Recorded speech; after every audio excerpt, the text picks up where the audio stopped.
This video, we're going to have a little bit of fun. We're going to play around with scale and sequential animations.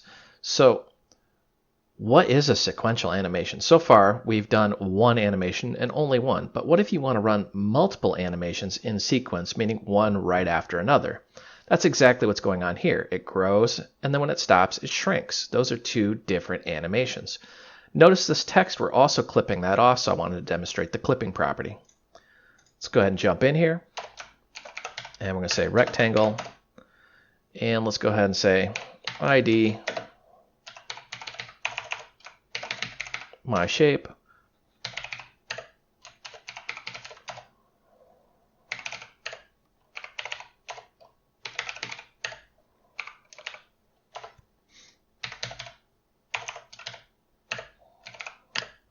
I'm going to go ahead and center that in the parent.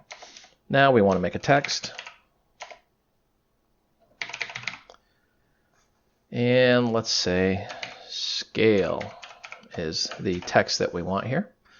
Now we're just going to make this pretty. We're going to say font bold, point size, I want something pretty large, so we'll say 66. Color, dark red. And let's go ahead and rotate this. So we're going to say rotation. And I'm going to do -45. Now you may be going, no, wait a minute. You said in the last video, don't do negative. I'm showing you an example of when it's okay to use a negative. Don't use a negative during an animation because you're going to get some squirrely results here. But we're going to actually rotate this -45 degrees. Save and run. See? Voila. Now this is a little bit off kilter, so what's happened here is it was there and it rotated it. Let's center that in. So we're going to say anchors, center in parent. Now it's centered. But we've got these little nubbies, I don't know what else to call them, little bits of the font sticking outside the bounds of that rectangle. So what we're going to do here is we're going to say clip true. And clip, if you're like an old video gamer like me, you know exactly what clipping does. It cuts it off. See? Wham! Just clips it like you took a pair of scissors and cuts it right off. So if we wanted to, let's say put this at 72, it'll be a little more self-explanatory what's going on there. See how it's cut off? Let's put that back at 66. And now for the main event here. Let's go ahead and play around with the sequential animation here. So we're going to say sequential animation.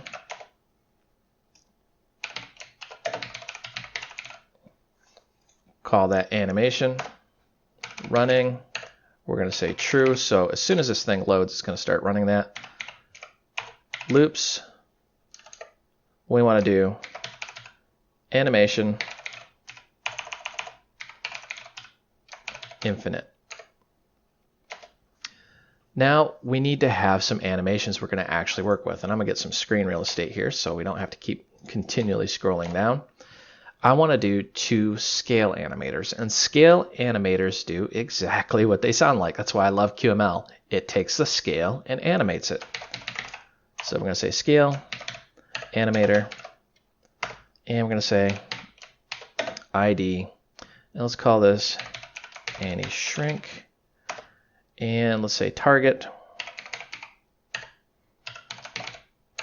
my shape, and we're going to go from, and we want to say 1, 2, and we're going to say 0.5. So really what's going on is this is 100% and this is 50%. Special attention to that. You may get a little screwed up if you try making a bigger number. We're going to say duration, 2 seconds, and running, true. Now we're just going to take this guy, copy him, paste, give it a different ID,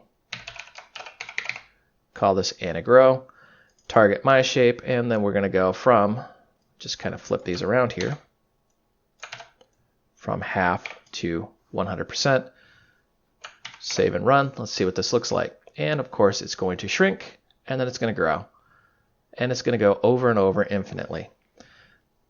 Now based off the previous video where I said if you try using parent, you may have some funky results and it may work, it may not work. The example we showed, it just simply didn't work.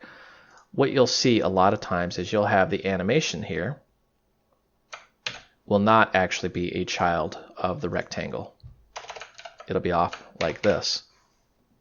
Still works, and it functions beautifully. Now, why does this work? Because we are using the actual ID for the target rather than saying parent. If we tried using parent, it's going to try and shrink this window, which just simply isn't going to work.